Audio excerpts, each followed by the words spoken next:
tema da noite de hoje, amar ao próximo como a ti mesmo. E para que a gente pudesse fundamentar o nosso encontro, busquei referências em Mateus, no Evangelho de Mateus, no nosso Evangelho segundo o Espiritismo, e também em Carlos Torres Pastorinho, em algumas mensagens dele.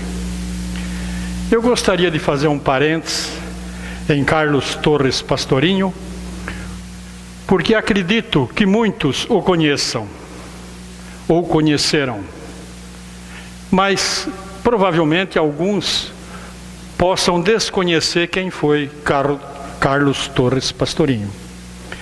Então, nesse parênteses breve, eu gostaria de dizer que Carlos Torres Pastorinho foi estudar na Itália, em Roma, em 1929, mais precisamente no Vaticano. E em 1934, ele se formou padre. E em 1937, em razão do Papa, na época, Pio XI, não receber Mahatma Gandhi, grande indiano, não é? Grande líder indiano, pelas suas vestes tradicionais, ele então deixou a batina. E ele então passou, o ex-padre, passou então a estudar a doutrina espírita com fundamento, buscando principalmente a fenomenologia da mediúnica. E ele faleceu em 13 de junho de 1980, fecho parênteses. E baseado então em uma de suas mensagens, que diz, ele foi autor do maior best-seller de autoajuda desse país, que é aquele livrinho Minutos de Sabedoria. Ele diz: faça tudo com amor. Tudo que é feito sem amor sai mal feito e com destruição. Só o amor constrói obras eternas e penetra profundamente o coração da humanidade, porque só o amor é positivo. Tudo que não é amor é negativo. Só o amor é positivo. Faça tudo com amor, porque o próprio Deus é amor. Quando as criaturas fizerem tudo com amor, saberão o que são saúde e felicidade. Baseado nesta mensagem também, então, nós vamos fazer a palestra dessa noite. E se nós analisarmos o que nós acabamos de falar aqui e de ler, a vida é assim para nós. Quando nós experimentamos uma comida, por exemplo, e ela nos dá prazer, é saborosa, algumas pessoas já se interessam em ter a receita, em saber quem fez. E, na verdade, a gente acaba descobrindo que aquela pessoa que fez essa comida saborosa, que nos chamou a atenção através do paladar, gosta de cozinhar, gosta de estar na cozinha, então faz tudo com amor. E é por isso que faz, então, a comida saborosa. E na vida é assim. Porque quando nós trabalhamos com algo que nos satisfaz, com aquilo que nós gostamos, o nosso serviço sai bem feito e não precisamos ficar repetindo tanto e nem estragando materiais ou coisa parecida. A pessoa se sente bem e feliz quando faz tudo com amor. Mas, no entanto, quantas pessoas não gostam do que faz e estão ali alojados por necessidade ou por não ter opção? E isso gera a insatisfação. Então estão insatisfeitos. E quantas pessoas, quando chega no final de domingo, se queixa dizendo que amanhã é segunda-feira, eu tenho que levantar para ir trabalhar. Está chovendo, eu tenho que ir trabalhar. Porque são pessoas insatisfeitas. Se você é uma dessas, comece a mudar a forma de você pensar, de você ser.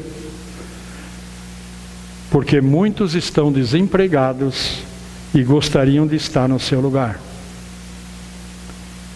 Grande parte das pessoas trabalham, fazem só o necessário, reclamam do salário.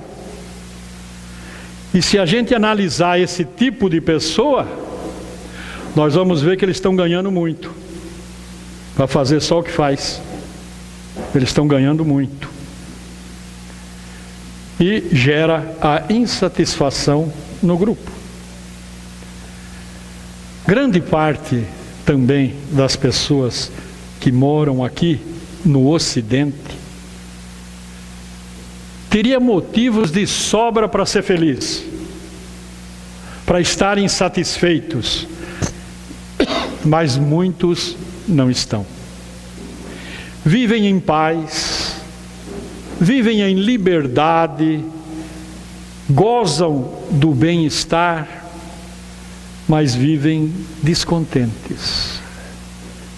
E por isso, muitas vezes, mal-humorados, carrancudas, e sofrem principalmente do estômago. Porque o primeiro órgão nosso a sofrer o baque dessa mal-humorada é o estômago. Que de repente, não mais do que de repente, como diria o meu amigo lá em Londrina, vira uma úlcera que passa a ser câncer. E nós sabemos que muitas dores de estômago têm a ver com o problema cardíaco. E é por isso que às vezes as pessoas morrem ou desencarnam com problema cardíaco, porque são pessoas carrancudas. E a gente que conhece um pouquinho alguns centros, principalmente do Paraná, não é? Aquelas pessoas que você entra no centro, eles são às vezes trabalhadores do centro, estão sentados ali, você entra e eles dão aquele olhar 33 para você. E se você é conhecido, então, eles olham e falam e pensam: o que será que esse cara quer aqui? E aí mentalmente a gente pensa o mesmo que você. Quantas pessoas são carrancudas, nem boa noite falam. Quantas pessoas chegam pela primeira vez num centro, principalmente lá, e ninguém acolhe. Uma cidadezinha pequena lá do interior, que eu fui fazer uma palestra lá, as pessoas chegavam e ninguém falava boa noite. E não eram trabalhadores, eram pessoas que vinham conhecer o centro ou frequentar o centro. E eu então disse para um dirigente: escuta, mas vocês não recebem as pessoas que chegam aqui? Eu falei: todo mundo conhecido. Eu falei: mas todo mundo conhecido lá fora, aqui dentro não. Lá fora cada um toca um tipo de apito, aqui não. Realmente eu percebi que eu tinha que ficar quieto, porque senão eles não me convidavam mais para ir lá. Então realmente a gente precisa começar a pensar nisso. A dor do estômago, né? Não adianta você ter até uma vaca em casa para tomar leite, para ver se a azia vai embora. Porque realmente é você que tem que fazer o trabalho, não é? Porque é a insatisfação, a mola propulsora do conflito e da discórdia. Foi ela que impediu a entrada dos israelitas na terra prometida, e que ficaram vagando pelo deserto por mais de 40 anos. É a insatisfação que gera a discórdia, que destrói casamentos, que destrói famílias, transformam cônjuges em resmungões e dificulta a vida do companheiro ou da companheira. Eu em casa, graças a Deus, vivo bem com a minha esposa. Estamos há 40 e tantos anos casados, porque ela sempre diz para mim: homem em casa é uma desgraça. Então eu saio. Então nós nos damos bem por causa disso. A insatisfação faz a sociedade ficar esgotada, cansada, tornar-se corrupta e corrompida. É a insatisfação que surge o homem, se encontra constantemente no círculo vicioso dos seus sentimentos negativos. Porque quando nós fazemos uma vibração negativa, com certeza nós atraímos todo aquele pessoalzinho que também pensa como a gente, negativo naquele momento. E é por isso que de repente a nossa invigilância faz com que a gente tenha dor de cabeça, acabe a alegria, de repente. Mas olha, eu estava tão bem agora mesmo. Você estava é passado, não é? É porque você ficou invigilante.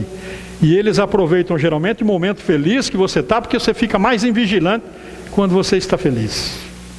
Então é quando eles aproveitam, e se você não tiver uma estrutura, você acaba entrando na deles. Não é?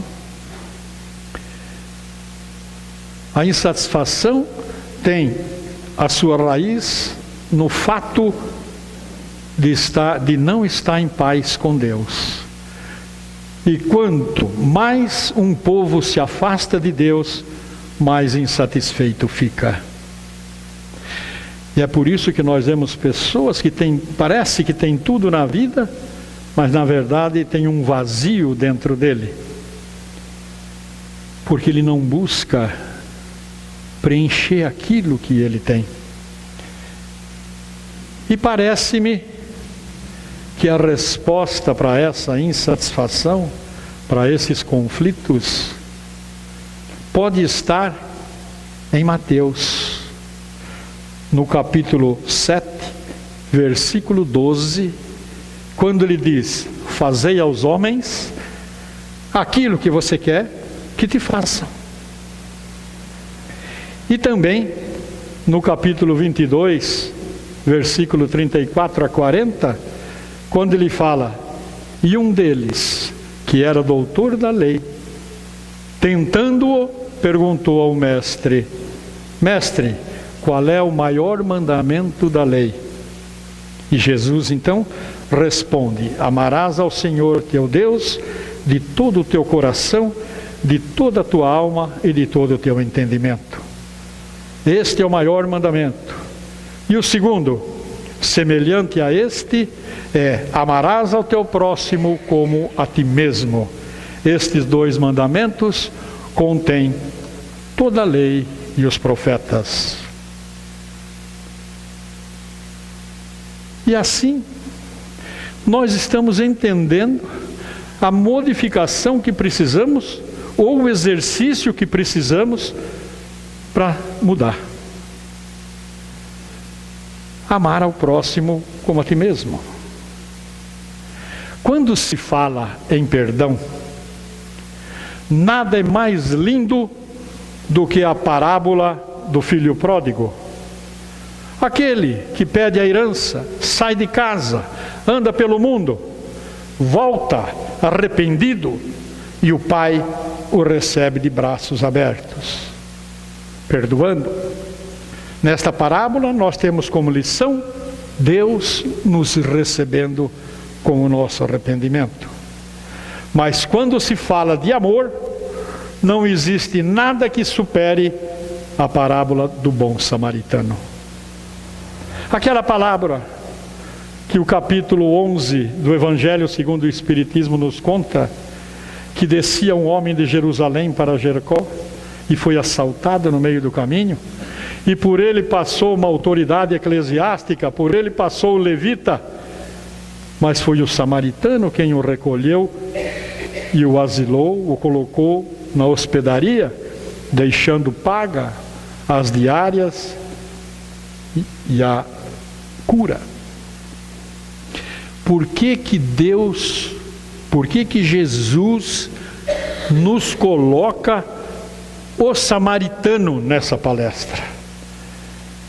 Como todos sabem, samaritano é aquela pessoa oriunda da Samaria ou Samária, como queiram, e que eram desprezados pelos judeus, a ponto de que quando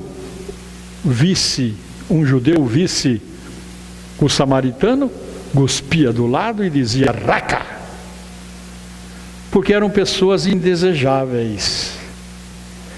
Mas Jesus coloca exatamente a pessoa que era desprezada que atende o próximo. Ele nos ensina com essa parábola que a verdadeira religião é a prática do amor.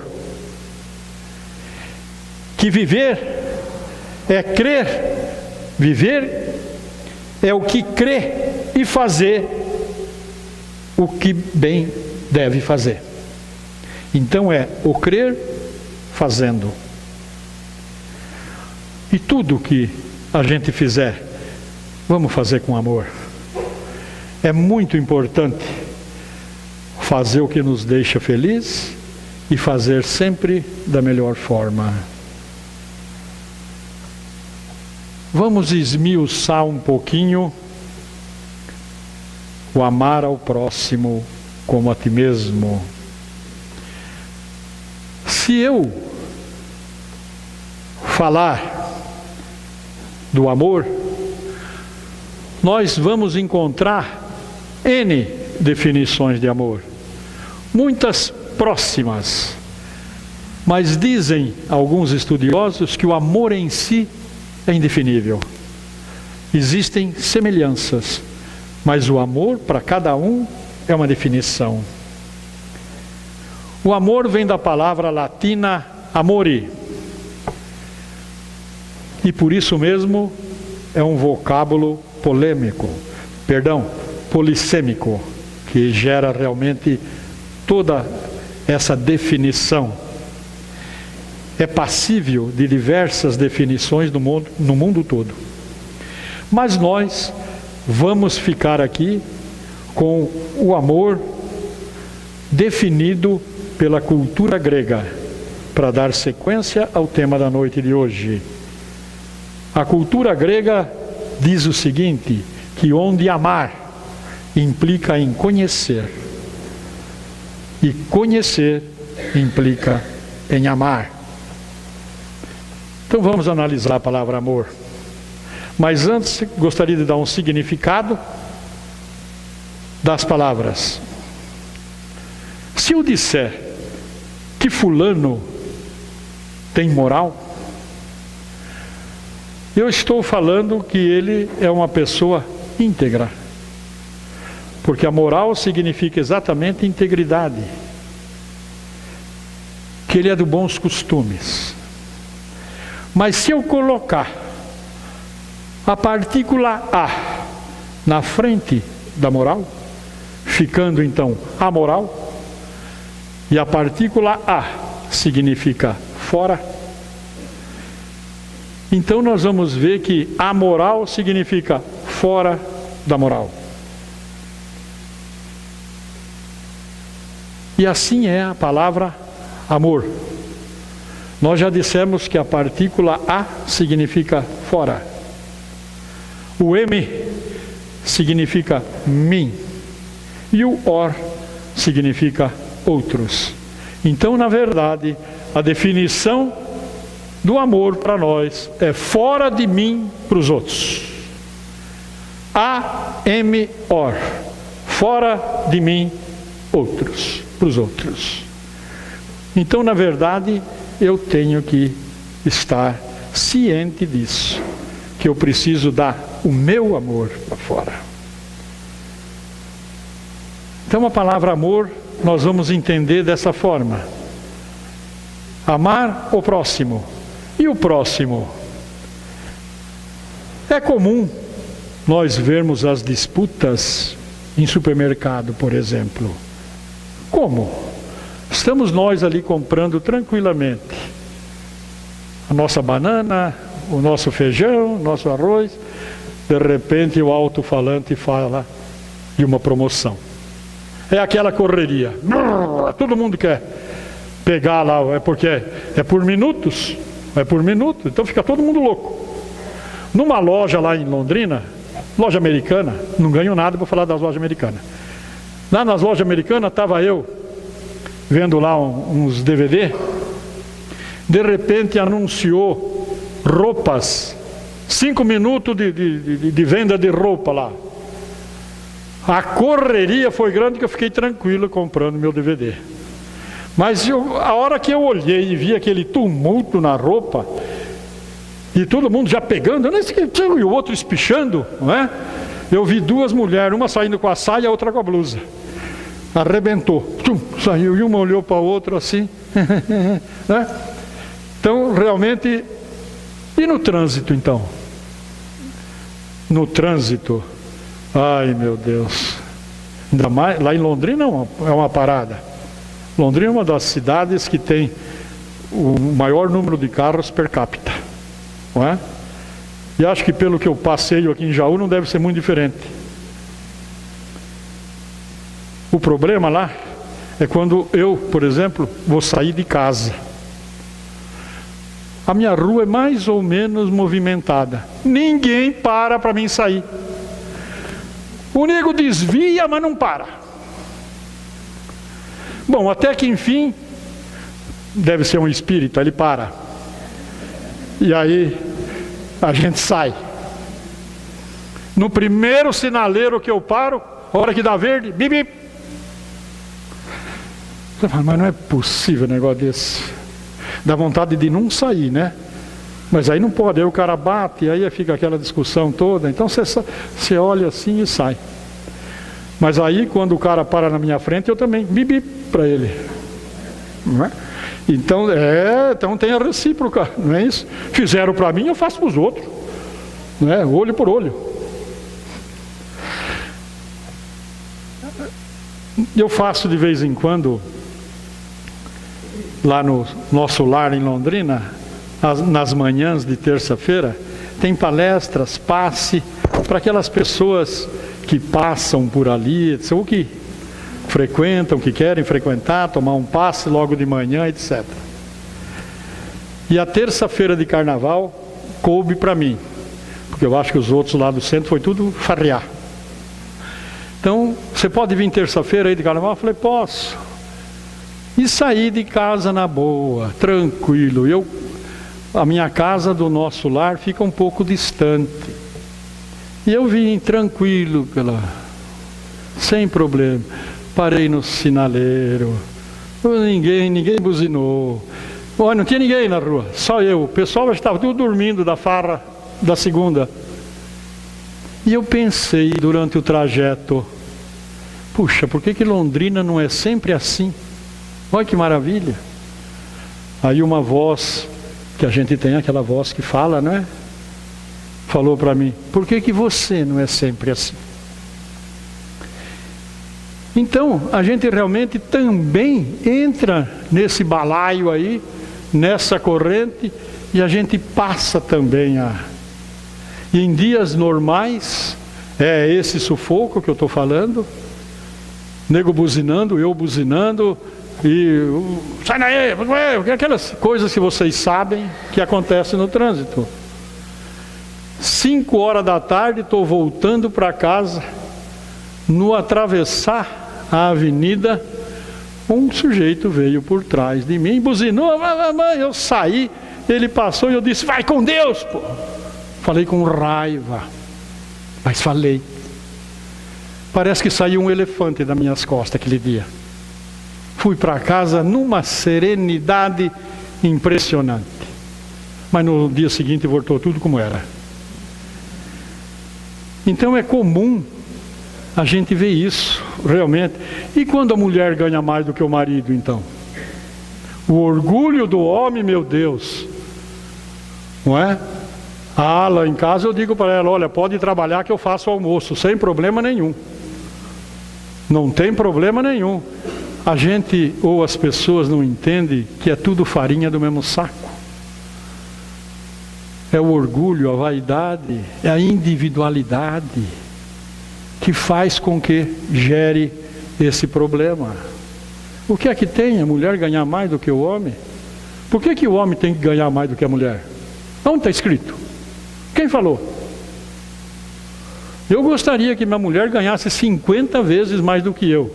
Ela não ganha isso, ganha um pouco menos de 50. Ela ganha só umas 2, 3 vezes. Eu sou feliz assim, que ela compra tudo, meu dinheiro eu gasto só comigo. Não é uma boa? Não é uma boa? Claro, lógico, por isso que eu posso vir para Bocaina, para Jaú, para passear e tal. Senão eu não poderia.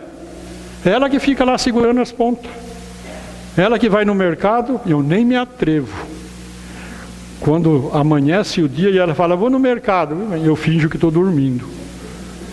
Aí ela vai e compra tudo. Mas é isso, é farinha do mesmo saco, pô, não é?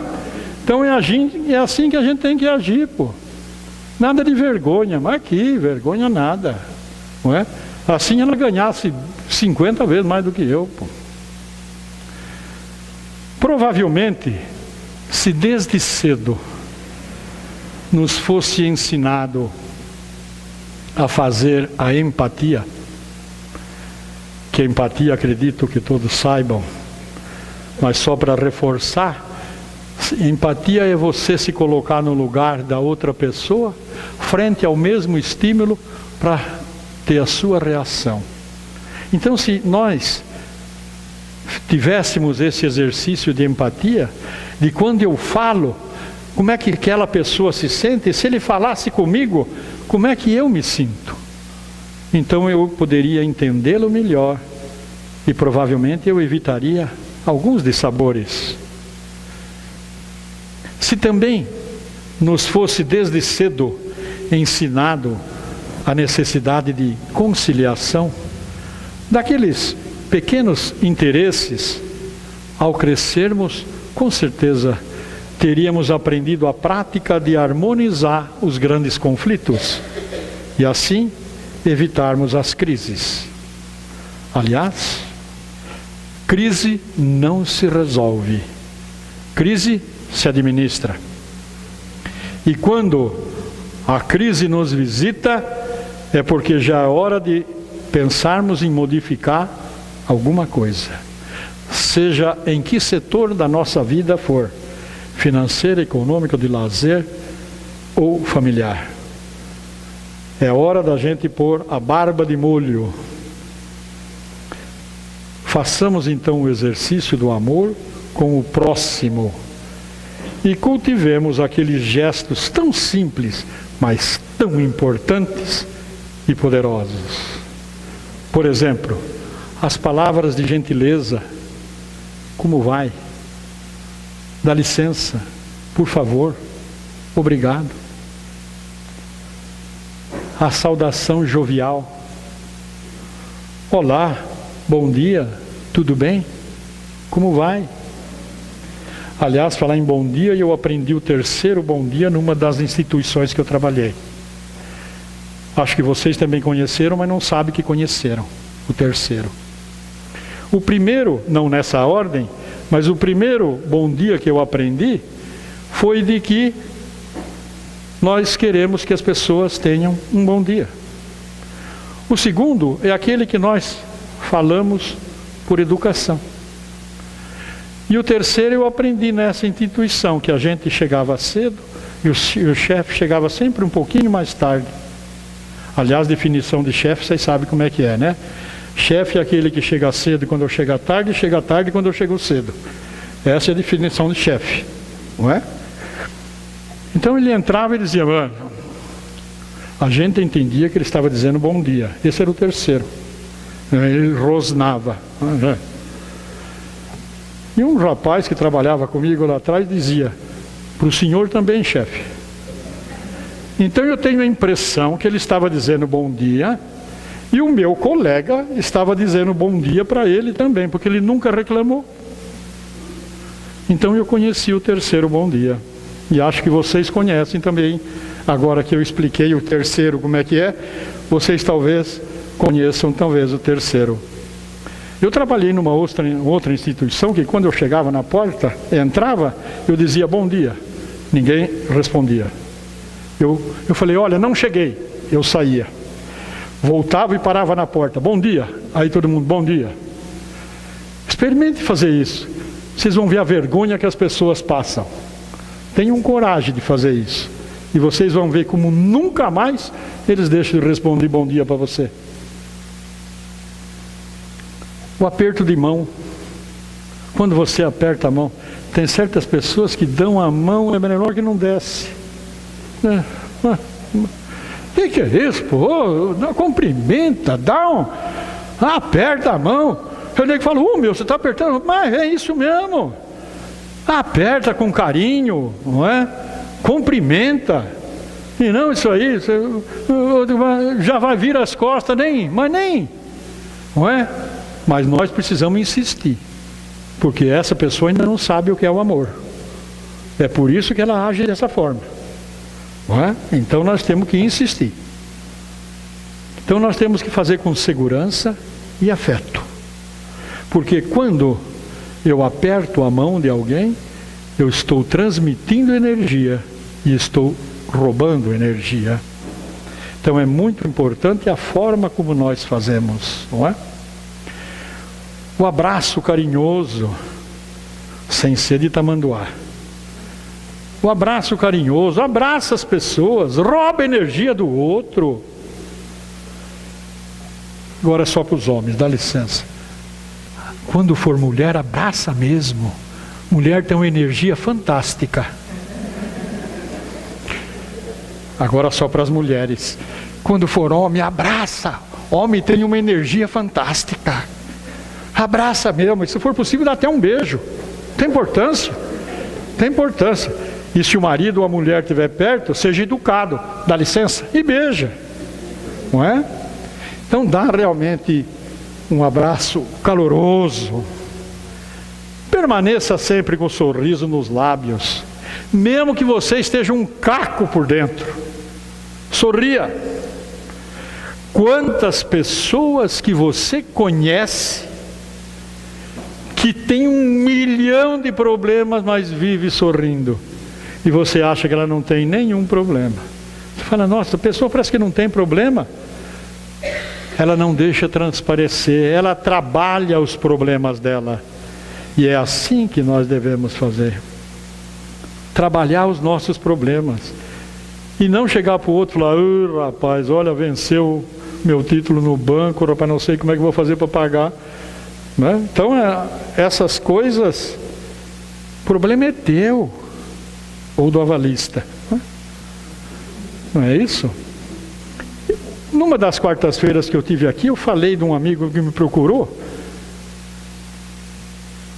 a respeito do dinheiro do banco. Eu vou repetir. Posso repetir? Um amigo me procurou, lá em Londrina, e falou para mim, lá eu sou conhecido como Natal. Deco é só para os íntimos aqui. Para vocês e para os motoristas de táxi. Tá? E para a torcida do Corinthians. Então ele me procurou e disse, triste, aborrecido. Eu falei, mas qual é o problema? Ele falou, tem um título que vai vencer a semana que vem no banco e eu não tenho como pagar. Eu falei, mas espera um pouco. Vamos conversar sobre isso. Quando você foi no banco e pediu o dinheiro emprestado, o que foi que o banco te falou? Que eu arrumasse um avalista. E você arrumou? Ele falou, arrumei. E o banco deu o dinheiro? Deu. Então o problema não é teu, é do avalista. Quem mandou ele avalizar no banco por uma pessoa irresponsável que nem você? Ele falou, é verdade. Muito obrigado. Saiu contente de lá de casa. Claro, o problema não era dele, era do avalista. Não é? Então é só saber trabalhar os problemas. Não é isso? Então, se você não consegue ser uma estrela para alguém, seja pelo menos um pirilampo. Nunca se faça de pedra no caminho de ninguém. Mas se um dia você precisar ser pedra, seja uma pedra aonde a pessoa possa apoiar e seguir em frente. Seja uma pedra de alicerce do bem. E lembre-se, as pessoas esquecerão o que você falou. As pessoas esquecerão o que você fez. Mas as pessoas jamais se esquecerão de como você as tratou. E interessante também que na tragédia nós somos solidários. Já perceberam isso? Como é solidário? Aconteceu enchente não sei aonde, papapá, caiu o mundo lá não sei o quê. Nós mandamos água, cobertor, roupa, tudo que a gente pode. Será que nós precisamos de tragédia para amar o próximo? Para socorrer o próximo? Se a gente olhar em volta de nós, nosso vizinho, nosso amigo, nosso colega, será que nós não vamos ver as necessidades, os necessitados, os abandonados e tantos carentes por aí? Será que precisamos de tragédia para fazer isso? É uma questão de trabalhar o íntimo, o âmago, buscar lá no fundo. Temos várias instituições que cuidam de crianças, de idosos, dos doentes, etc. E, no entanto, voluntários é o que mais falta.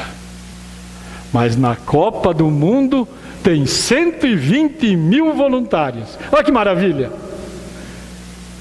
120 mil voluntários trabalhando na Copa do Mundo. E ninguém no Luz e Verdade, no nosso lar, né? Para laçar os caras para ser voluntário no lar. Ah, meu Deus! E o duro é que você não pode forçar o voluntário, porque aí ele não vem mais. Ah, eu não ganho nada para ir lá, então ele não vem mais. E aí você fica sem o voluntário. Então você come um sapo para poder comer um filezinho. Não é? Na verdade, nós estamos engatinhando na ajuda do próximo. Si mesmo, amar ao próximo como si mesmo. Ninguém pode amar se não se ama. Ninguém se entrega se a recíproca não for a mesma. Pois Jesus recomendou-nos que amássemos ao próximo como nós mesmos. Se você não se amar, você não pode amar o próximo. Você não ama ninguém se você não se amar. Mas não aquele amor de orgulho, aquele amor de você saber que você é essa pessoa vivente no mundo para crescer, para desenvolver. Se você não se ajudar, você não poderá ajudar ninguém. As pessoas buscam auxílio nas casas religiosas, nos amigos, em toda parte. Não se ajudam e nem deixam o céu ajudá-las. Porque quando você dá condições para a espiritualidade te ajudar, através da abertura que você faz, os bons espíritos vêm em teu socorro. E você então tem condições de sair da onde você está. Mas nós não fazemos isso. A maioria não se gosta e pensa que gosta do próximo. Se você não se gosta, você não gosta do próximo. Faça do seu dia com que ele seja o melhor dia. que ele seja o seu melhor dia. Não reclame no final do domingo, como nós dissemos, por ter que trabalhar na segunda-feira. Agradeça. Quantos não têm como fazer isso? Nem reclamar no domingo. Todos os dias, quando você acorda e abre os olhos pela manhã, você ganha o maior prêmio já oferecido ao ser humano. Você está iniciando um novo dia. Muitos já não têm essa oportunidade. É um novo sol na tua vida, mostrando que o sol nasce todo dia e que todo dia você tem a chance de mudar. Não pense no que você tem e gostaria de ter, mas de como pode ser feliz com o que você possui. O André estava até me perguntando, quando eu cheguei aqui, e disse: Deco, você tem alguma historinha hoje? Eu falei: eu tenho uma, vou falar de Olavo Bilac, uma historinha de Olavo Bilac, mas não só para você, para todo mundo. Não, claro. Então, André, vou contar a historinha que você pediu do Olavo Bilac. Olavo Bilac encontrou um amigo na rua, e esse amigo então falou: Olavo, que bom te encontrar, rapaz. Eu preciso vender meu sítio. Você não quer fazer um anúncio para mim colocar no jornal e vender? Claro, rapaz, sem problema. Pegou um papel, escreveu e tal, e entregou para o amigo. Passado alguns meses, Olavo Bilac encontrou ele de novo e falou: e daí, meu? Só que Olavo Bilac não falou daí. E daí, meu? Ele não usa esse linguajar, ele fala poético, mas era isso que ele queria dizer. E daí, meu? Vendeu o sítio? Falou: vendi nada. Quando eu vi a mensagem que você mandou eu fazer no anúncio, aí eu vi a maravilha que eu tinha, e que eu não sabia que eu tinha essa maravilha. Vou ler para vocês o que Olavo Bilac escreveu. Ele disse o seguinte: vende-se encantadora propriedade, onde cantam os pássaros ao amanhecer no extenso arvoredo, e cortada por cristalinas e marejantes águas de um ribeirão.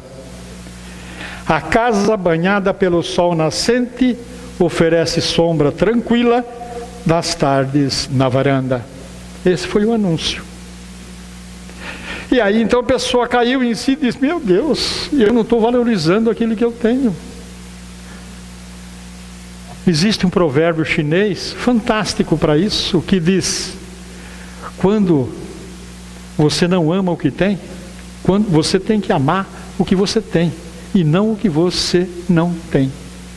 Então, é mais ou menos isso. Quando você não tem o que se ama o que se tem. E nós temos valores que nós desconhecemos, que nós também não buscamos esses valores. Nós não estamos interessados. O comodismo, uma série de fatores faz com que a gente não entenda o valor que nós temos dentro de nós, não é? Então, às vezes, nós descobrimos as coisas boas que temos conosco e vamos longe, não é? Porque nós não descobrimos esses valores e vamos longe atrás da miragem de falsos tesouros. Valorize o que tem, os amigos, aqueles que estão perto de você, seus familiares, o emprego que Deus lhe deu, o conhecimento que você adquiriu, sua saúde, o sorriso. Esses sim são seus verdadeiros tesouros. Amar é se entregar incondicionalmente, sem condições. Se eu trabalho, a minha condição é de trabalhar para no fim do mês receber o salário. A minha condição é de trabalhar 12 meses para ganhar o meu 13º e ter direito a férias. Essas são as condições que nós temos. Mas nós temos que amar sem condição, incondicionalmente. É preciso deixar o amor entrar no nosso coração. Havia um homem numa cidade do interior, uma cidade pequena, onde alguns amigos frequentavam a sua casa. E esse elemento tinha por hobby pintar, fazer quadros. E os amigos ficavam admirados de ver a qualidade do quadro que esse senhor fazia, esse amigo fazia, por hobby. E começaram a dizer a ele: por que você não faz um vernissage?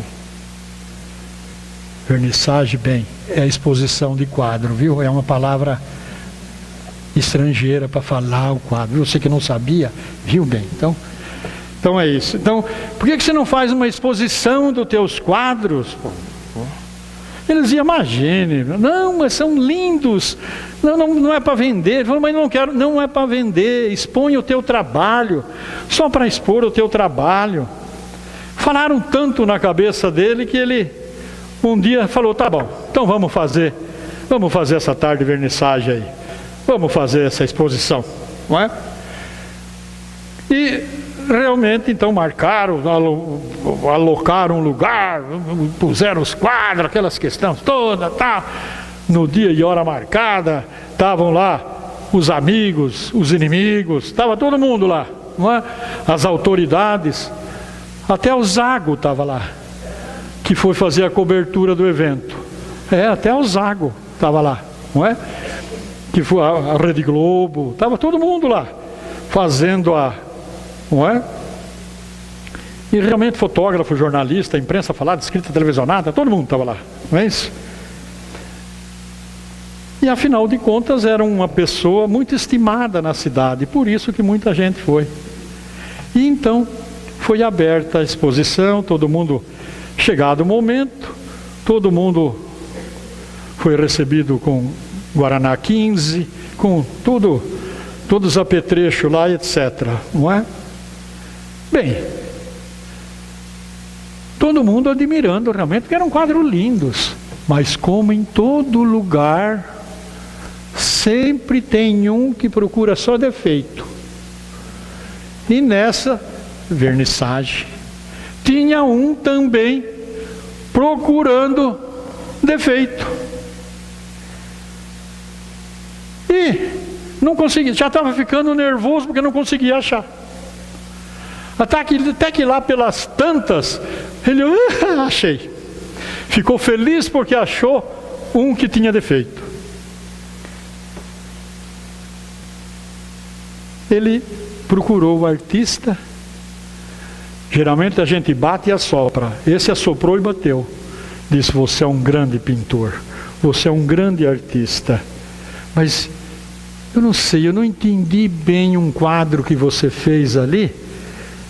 Eu acho que eu não estou entendendo, tem algum problema aquele quadro. Você podia explicar para mim? Ele falou: pois não, qual é o quadro que você tem? Está com problema, que você acha que está com defeito? Não, defeito não, é só um probleminha que tem aqui o quadro, tá? Muito bem, qual é o quadro? Era uma impressionante figura de Jesus, batendo suavemente a uma porta, com o ouvido colocado na porta, junto à porta, que parecia querer ouvir o que estava acontecendo lá dentro, e se realmente tinha alguma resposta para isso. Aí ele disse: qual é o que é que você está vendo que você não entendeu? A sua porta não tem fechadura. A sua porta não tem fechadura. Ele falou: como é que faz para abrir a porta? Como é que faz para Jesus entrar? Não tem fechadura. Aí o amigo disse, com toda a paciência, é assim mesmo esse quadro.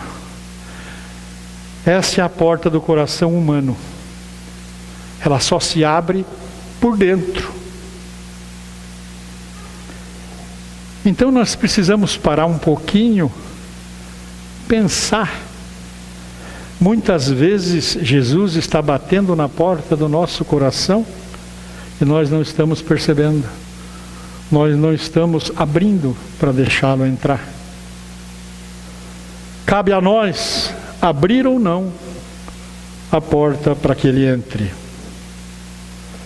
Muitas vezes ele bate através de um pedido de desculpa, através de um perdão que alguém precisa dar ou receber. Jesus usa de N formas para penetrar o nosso coração. Procure escutá-lo, não com os ouvidos, mas com o seu coração. E nós temos, na próxima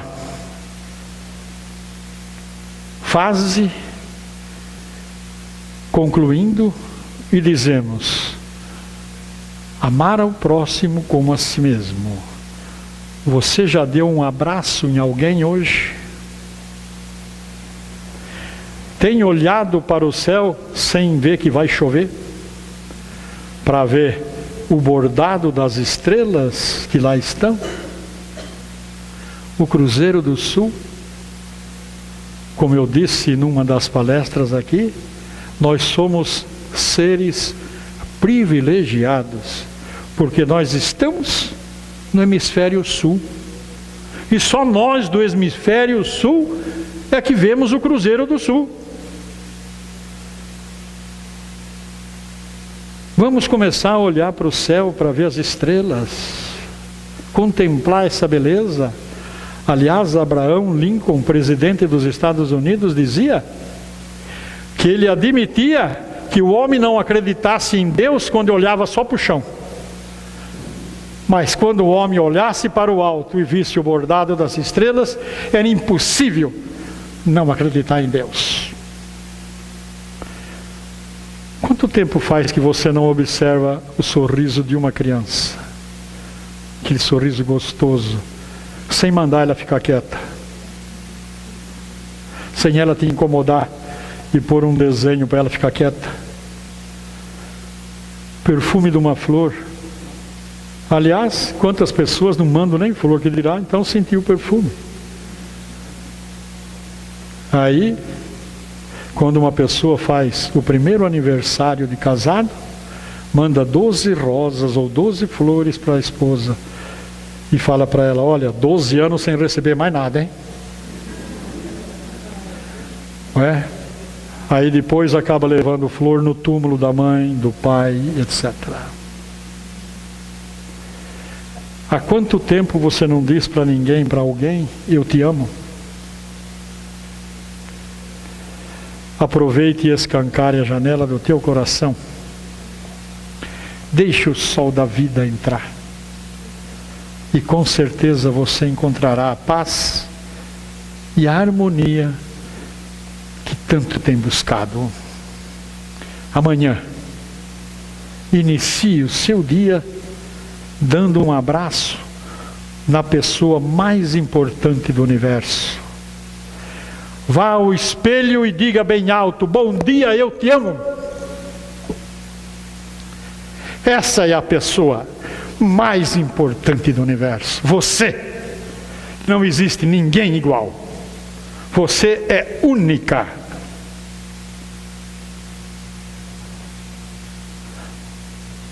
Quanto tempo faz que você não vê o pôr do sol? O nascer do sol eu nem falo. Mas o pôr do sol, essa maravilha. Ou então quando você olha, está tudo vermelho, você fala: não vai chover e vai fazer frio. Você tem o afeto dos amigos, dos seus irmãos. Você tem a sua força, a sua determinação.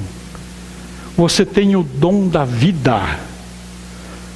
Acenda a luz que existe dentro de você. Busque o teu crescimento. Busque o amor ao próximo, se amando primeiro. A vida só pode ser compreendida se olharmos para trás, mas ela só pode ser vivida se olharmos para frente. Nosso irmãozinho Vitor Hugo disse certa vez a respeito do futuro: para os fracos ele é inatingível, para os temerosos ele é desconhecido, para o corajoso ele é a grande chance, ele é a grande oportunidade. Louve a Deus sempre pelas maravilhas que as sementes da vida operam no seu coração. Se você entender que tudo isso que nós conversamos na noite de hoje faz sentido, comece a ver as pessoas que cruzam o seu caminho com outros olhos.